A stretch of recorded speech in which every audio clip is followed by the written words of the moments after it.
سامعین السلام علیکم۔ آج 22 ذی القعدہ ہے، 4 جولائی ہے۔ ادھر ریاست کرناٹک سے اہم خبر آ رہی ہے کہ کل پیر کے دن 5 جولائی سے ریاست کرناٹک کے بازار اور تمام عبادت گاہیں کھل جائیں گی۔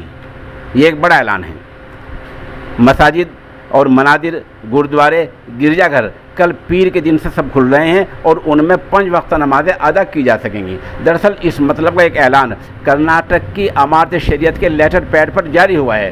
اس نامہ نگار نے ابھی 10 منٹ پہلے امیر شریعت کرناٹک مولانا صغیر احمد صاحب سے رابطہ کیا ہے۔ انہوں نے کہا کہ ہاں لیٹر پیڈ ہمارا ہی ہے، اس کی انہوں نے تصدیق کی ہے اور کہا کہ کل پیر کے دن سے مسجدیں کھول دی جائیں گی۔ ادھر سرکاری طور پر شروع میں یہ اعلان کیا گیا تھا کہ عبادت گاہوں کو درشن کے لیے کھولا جا رہا ہے، لیکن صحافیوں کے جواب میں سرکاری ترجمان نے کہا کہ مساجد بھی کووڈ-19 کی گائیڈ لائن کے ساتھ کھولی جا سکتی ہیں۔